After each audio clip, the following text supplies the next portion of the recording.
अब हम लोग पहुंच जाते हैं जो सबसे ज्यादा इंपॉर्टेंट टॉपिक था, जो मेन चीज है जिसके लिए हम लोगों ने पूरी तैयारी की है। पिछले चैप्टर का भी यहाँ पर बहुत अच्छा यूटिलाइजेशन होगा, वो है प्रॉफिट मैक्सिमाइज करने का। प्रॉफिट मैक्सिमाइज का मतलब क्या हुआ कि सबसे ज्यादा फायदा आपको कब होगा, आपको मतलब फर्म को। और कौन सी फर्म है? ये वो फर्म है जो परफेक्ट कंपटीशन में है, परफेक्टली कॉम्पिटिटिव मार्केट है।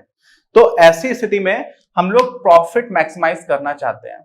अब यहां पर आपको दो तीन बातें तो पता ही है कि जो प्राइस है वो तो आपका हमेशा से फिक्स्ड है, मार्केट में क्या है, फिक्स्ड है। और आप कुछ वस्तुएं बनाते हो, मान लीजिए आप क्यू बनाते हो, तो अगर आपने क्यू बनाया तो पी प्राइस है, तो पी इंटू क्यू आपका क्या हो जाएगा, कुल रेवेन्यू हो जाएगा। लाभ होता क्या है, लाभ होता है आपका पाई, ये बराबर होता है कुल रेवेन्यू माइनस कुल लागत। ठीक, अब इसमें प्राइस तो फिक्स्ड है, आप क्या करना चाहोगे, आप ऐसा क्वांटिटी ढूंढना चाहते हो जिस पर आपको अधिकतम लाभ हो। क्या ढूंढना चाहते हो? ऐसा निर्गत स्तर ढूंढना चाहते हो जिस पर अधिकतम लाभ हो। मान लेते हैं कि वो कोई जो भी स्तर है उसको हम लोगों ने क्यू नॉट बोल दिया। ये जीरो लगाते हैं ना ऐसे, तो इसको क्यू नॉट बोलते हैं। तो ये जो क्यू जीरो है ये वो निर्गत स्तर है जिस पर फर्म को सर्वाधिक लाभ हो रहा है। क्या हो रहा है? सर्वाधिक लाभ हो रहा है। किस पर? क्यू नॉट पर। अब मान लिया क्यू नॉट है, तो अब ये समझो कि क्यू नॉट कोई तो स्तर होगा, मान लो 500 हो सकता है या 600 हो सकता है, मान लीजिए 500 है। तो इसका मतलब क्या हुआ? इसका मतलब ये हुआ कि हमने माना हुआ है कि 500 पर ही सबसे ज्यादा फायदा होगा। 499 जब आप बनाओगे तब भी आपको उतना फायदा नहीं है, 501 बना दिया तब भी उतना फायदा नहीं है। ठीक, 501 बनाने में हो सकता है आपको पैसे ज्यादा मिल जाए, लेकिन हो सकता है 501वां बनाने में लागत ज्यादा लग चुकी हो। समझ रहे हो?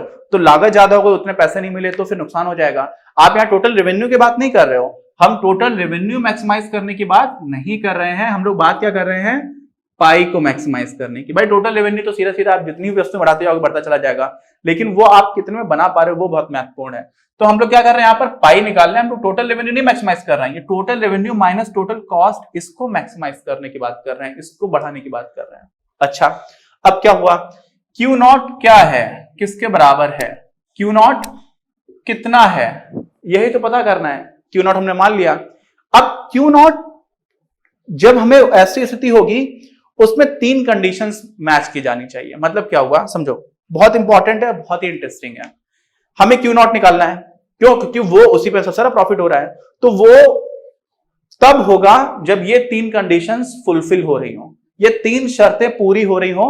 ऐसी स्थिति में जब क्यू नॉट पहुंचेगा तो वो जो क्यू नॉट में मिलेगा वो क्या हो जाएगा, मैक्सिमम प्रॉफिट दे रहा होगा। क्या दे रहा होगा? Maximum profit. अच्छा, अब जो क्यू नॉट है उस पर ये तीनों शर्तें होनी चाहिए। अगर इनमें से एक भी शर्त पूरी नहीं हो रही है तो वो निश्चित ही क्यू नॉट नहीं होगा। समझ रहे हो? अगर कोई एक ऐसा हमको क्वांटिटी लेवल मिला, कोई ऐसा निर्गत स्तर मिला जहां पर इनमें से एक भी शर्त पूरी नहीं हो रही है, तो हम समझ जाएंगे भाई ये हमारे क्यू नॉट लेवल नहीं है, कुछ और होना चाहिए। ठीक है, पहली शर्त क्या है? पहली शर्त तो है कि जो कीमत पी है वो सीमांत लागत से के बराबर हो। अच्छा, ये एकदम से पढ़ करके कई लोगों को समझ में नहीं आता है, बहुत आसान है, 1 मिनट में आप ध्यान से समझोगे आपको समझ में आ जाएगा। प्रॉफिट क्या है हमारा? पाई। पाई का मतलब क्या है? Total revenue minus total cost.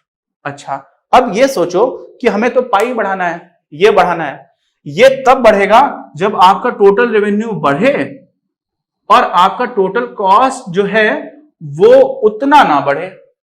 नहीं बात समझ में? आप सोचोगे अरे ये तो घटाना है तो ये तो कम हो जाए, लेकिन होता क्या है कि जैसे जैसे आप क्वांटिटी बढ़ाते जाओगे टोटल रेवेन्यू आपको कब बढ़ेगा? भाई देखो, पी तो फिक्स्ड है, ये तो सिर्फ तब बढ़ेगा जब आपका क्वांटिटी बढ़ रहा होगा। तो क्वांटिटी अगर आपका बढ़ेगा तो टोटल रेवेन्यू बढ़ेगा, तो अच्छी बात है। तो आप सोचोगे क्वांटिटी बढ़ाते जाओ बढ़ाते जाओ बढ़ाते जाओ, जितना ज्यादा बढ़ाते जाओगे वैसे टोटल रेवेन्यू बढ़ेगा।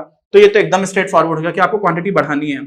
लेकिन टोटल कॉस्ट आपको क्या बताता है? टोटल कॉस्ट का आप लोग कर्व याद करिए। टोटल कॉस्ट में क्या होता था, अगर हम लोग शॉर्ट टर्म की बात करते थे तब भी हमें क्या मिलता था? शॉर्ट टर्म हमारा मार्जिनल कॉस्ट ऐसा होता था, शॉर्ट टर्म हमारा एवरेज कॉस्ट ऐसा होता था। ठीक है, इतना तेज नहीं बढ़ेगा लेकिन हाँ बढ़ेगा। तो शॉर्ट रन में जो हमारा एवरेज कॉस्ट कर्व होता था वो ऐसा जाता था। अब इसी में हमारा मार्जिनल कॉस्ट कर्व ऐसा रहता था नीचे, सॉरी एवरेज, शॉर्ट रन में एवरेज वेरिएबल कॉस्ट। ये अगर आपने पिछला चैप्टर ध्यान से नहीं दिया तो आपको दिक्कत आएगी अब यहाँ पे, तो उसके लिए आपको देख लीजिए अगर आपको कोई डाउट हो रहा है तो होगा क्या कि शॉर्ट रन में जो हमारी एवरेज कॉस्ट है, एवरेज कॉस्ट का मतलब क्या हुआ कि औसत, इसमें आप क्यू से गुणा करोगे तो आपको टोटल कॉस्ट मिल जाएगी। एवरेज कॉस्ट में आपने क्यू से गुना किया, आपको टोटल कॉस्ट मिल गई।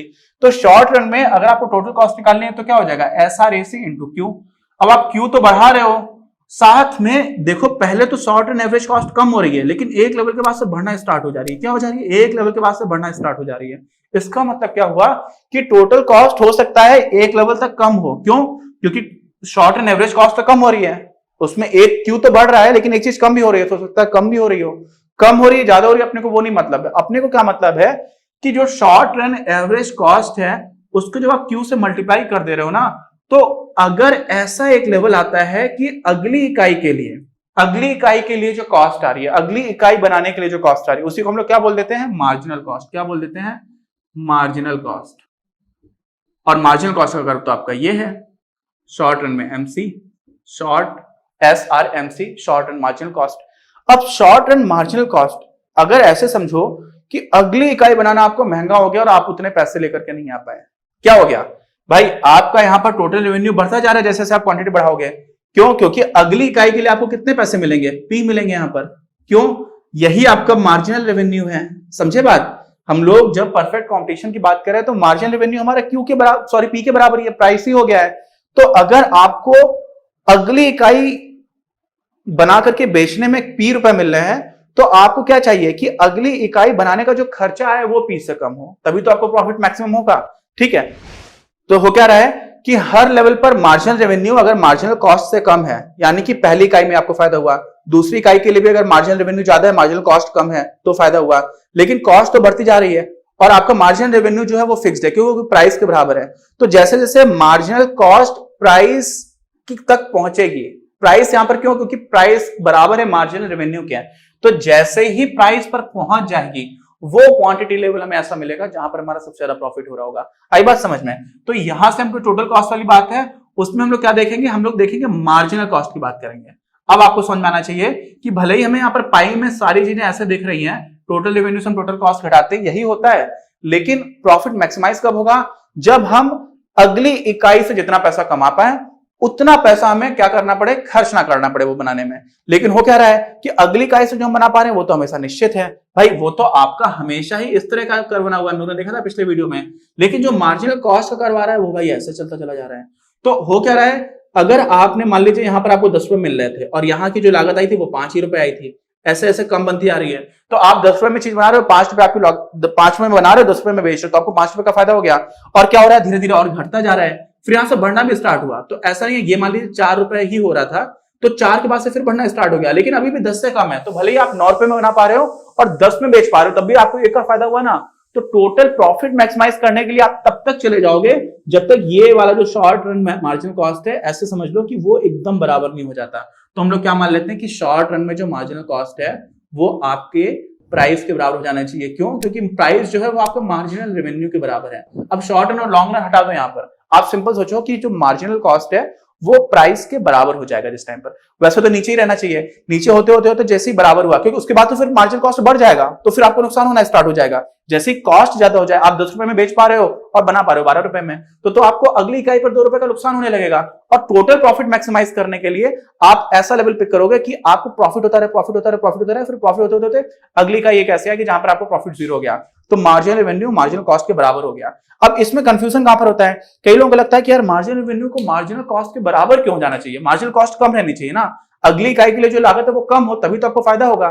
तो वो कम ही है, आप समझ रहे हो ना, वो कम ही है। देखो अगर आप ऐसे समझ लो कि 10 रुपए में आप सामान बेच रहे थे अगली इकाई, क्योंकि वो तो प्राइस है, फिक्स्ड है, और आपने 9 रुपए 99 पैसे में बना पाया, तब भी तो आपको 1 पैसे का फायदा हुआ। अब ऐसा थोड़ी कि आपने सिर्फ 9 रुपए बनाया, 9 के बाद अगला, क्योंकि कंटिन्यूअस कर्व्स है ना, इसलिए आप 9.99 भी नहीं मानते, आप 10 मान लेते हो। ठीक है, एक पे 0 हुआ, 0 से आपको नुकसान थोड़ी हो गया।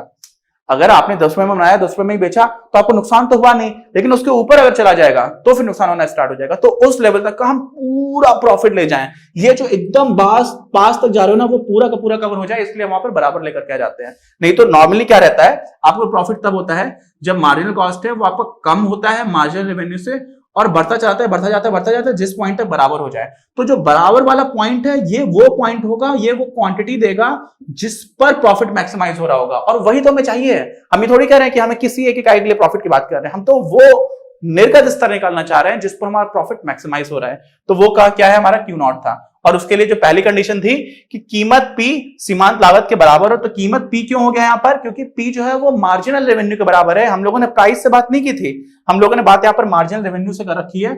और यहां पर ऐसा पूर्ण प्रतिस्पर्धा में ऐसा हो रहा है कि जो मार्जिनल रेवेन्यू है वो प्राइस के बराबर है, और इसीलिए हम लोग इसको पी जो है वो जब मार्जिनल कॉस्ट के बराबर हो जाएगा ना, तभी हम लोग क्या बोलते हैं कि हमें मैक्सिमम प्रॉफिट होगा। अब इसकी अगली कंडीशन क्या है, क्यू नॉट पर सीमांत लागत ह्रासमान ना हो। क्या हुआ इसका मतलब, इसका मतलब हुआ कि जो भी हमारा क्यू नॉट है, ठीक, क्या है क्यू नॉट। अब हम लोग इसकी बात कर रहे हैं हमारी जो मार्जिनल कॉस्ट है, तो मार्जिनल कॉस्ट लॉन्ग रन में भी ऐसा ही करवाता है और शॉर्ट रन में भी ऐसा था, तो हम सिंपल मार्जिनल कॉस्ट लिख देते हैं, ठीक है। शॉर्ट रन, मार्जिनल और लॉन्ग रन की बात नहीं करते, अल्पकाल दीर्घकाल की बात नहीं करते हैं, अभी हमारे मार्जिनल कॉस्ट कर्व कुछ ऐसा है। अब बात यह है कि जो सीमांत लागत है, यही सीमांत लागत का वक्र है, वो ह्रासमान ना हो। तो ह्रासमान कहां पर, ह्रासमान का मतलब क्या होता है कि डिक्रीजिंग ना हो, नॉन डिक्रीजिंग हो। क्या हो, नॉन डिक्रीजिंग। तो कोई चीज नॉन डिक्रीजिंग कब होती है, जब या तो वो उतनी ही बनी रहे, कम ना हो। बात है कि कम ना हो, कम ना होने का मतलब क्या होता है, या तो उतनी ही बनी रहे या फिर बढ़ती चली जाए। तो देखो यहां से लेकर के अगर आप ऐसे बनाते हो और यहां पर आते हो, तो ये वो क्षेत्र है जहां पर आपकी सीमांत लागत कम होती जा रही है, कम होती जा रही है, कम होती जा रही है। तो ये वाला स्तर नहीं होगा, यहां से बढ़ना स्टार्ट हो गई और फिर हमेशा बढ़ती चली जाएगी। तो अगर आपको मैक्सिमम प्रॉफिट वाला बात करोगे ना, तो इस, ये मान लीजिए हमने लिखा हुआ है Q1 और Q1 के आगे, तो Q1 से बड़ा ही होगा हमेशा क्या, Q नॉट। तो जो Q नॉट है वो Q1 से बड़ा ही होगा, ये बात है। कैसे होगा, क्यों होगा, मैं अभी आपको अगले वीडियो में अच्छे से समझाऊंगा। तीसरा पॉइंट क्या, अभी पॉइंट्स देख लेते हैं। तीसरा क्या है कि अल्पकाल में जो हमारा प्राइस है वो एवरेज वेरिएबल कॉस्ट से ज्यादा हो। मतलब क्या हुआ, जो कीमत है वो हमारी औसत परिवर्ती लागत से ज्यादा हो, अगर हम अल्पकाल की बात कर रहे हैं। और दीर्घकाल में क्या हो कि जो हमारी कीमत है वो वास्तव में औसत लागत से ज्यादा हो। अब जिन लोगों ने ठीक से वीडियोस देखे हैं थर्ड चैप्टर के, उनको पता होगा कि भाई साहब दीर्घकाल में तो क्या होता है, लॉन्ग रन में हमेशा ही एवरेज फिक्स कॉस्ट होती है क्या, होती ही नहीं है, वहां पर फिक्स्ड कॉस्ट कुछ रहता ही नहीं है। तो एवरेज कॉस्ट और एवरेज वेरिएबल कॉस्ट में कोई अंतर ही नहीं रह जाएगा उस केस में। क्यों, क्योंकि लॉन्ग रन में एवरेज फिक्स कॉस्ट है ही नहीं। तो अगर आप एवरेज कॉस्ट को क्या निकाला करते थे हम लोग, औसत लागत को ये बोला करते थे एवरेज कॉस्ट जो है एवरेज फिक्स्ड कॉस्ट धन एवरेज वेरिएबल कॉस्ट, कुल स्थिर, औसत स्थिर लागत और औसत परिवर्ती लागत। अब औसत स्थिर लागत अगर शून्य हो जाए तो AC बराबर ABC हो जाएगा कि नहीं हो जाएगा, ये बताओ। और वही चीज है, तो आप ऐसे भी सोच सकते हो कि भाई अल्पकाल दीर्घकाल अगर छोड़ भी दो यहां पर, तो आप हमेशा ध्यान रखो कि जो प्राइस है वो कुल परिवर्ती लागत से ज्यादा हो। ठीक, दोनों ही कंडीशंस मैच कर जाएंगी। लेकिन ऐसा हम लिखते क्यों नहीं है, ऐसा इसलिए नहीं लिखते हैं क्योंकि यहां पर अलग अलग उसके कंपोनेंट्स दिखाई पड़ते हैं। हमें दिखता है कि हाँ एक फिक्स कॉस्ट थी, एक वेरिएबल कॉस्ट थी, एक स्थिर लागत थी और एक परिवर्ती लागत थी। लेकिन लॉन्ग रन में ऐसा कुछ देखने का सीन ही नहीं है, तो इसलिए हम सीधे सीधे उसको औसत लागत बोलते हैं, जो आमतौर पर ज्यादा अच्छे से समझ में भी आ रहा होता है। एक आम इंसान से बात करोगे तो उससे बोलोगे कि यार इसकी वेरिएबल कॉस्ट क्या है, तो उसको नहीं समझ में आएगा। लेकिन आप बोलोगे इसकी औसत लागत क्या है, तो समझ में आ जाएगा। तो वो ज्यादा अच्छे से वहां पर विभाजन करने की जरूरत ही नहीं। क्यों, क्योंकि फिक्स कॉस्ट होती ही नहीं है। तो ये दोनों पॉइंट्स को हम लोग एक एक करके अगले वीडियो में देखेंगे, जिनको अगले अच्छे से समझना बहुत इंपॉर्टेंट है। तो ये चीज बहुत ही ज्यादा इंपॉर्टेंट है समझने के दृष्टिकोण से भी, एग्जामिनेशन पॉइंट ऑफ व्यू से भी, और एक्चुअल बिजनेस में प्रॉफिट कमाने के लिए भी, क्योंकि आप सीख रहे हो कि प्रॉफिट कैसे मैक्सिमाइज कर सकते हैं। कितनी अच्छी चीज है। मिलते हैं हम लोग अगले वीडियो में। कोई डाउट हो तो प्लीज कमेंट बॉक्स में लेकर के बताइए, और चैनल सब्सक्राइब नहीं किया तो प्लीज सब्सक्राइब द चैनल, बाकी लोगों के साथ शेयर करिए, और वीडियो पसंद आए तो प्लीज लाइक। अपनी क्लास का उद्देश्य आप सभी के लिए आप ही की भाषा में गुणवत्तापूर्ण शिक्षा उपलब्ध कराना है। कक्षा 12 तक के सभी प्रमुख विषयों पर हम वीडियोस बना रहे हैं, और कुछ विषयों पर वीडियोस आपके अपने चैनल अपनी क्लास की ही अन्य प्लेलिस्ट पर अपलोड भी हो चुके हैं। ज्ञान के प्रकाश से देश को सशक्त बनाने के हमारे इस प्रयास में इस चैनल को सब्सक्राइब करके और लोगों के साथ शेयर करके अपना बहुमूल्य योगदान जरूर दें। बढ़ेगा इंडिया तो बढ़ेगा इंडिया।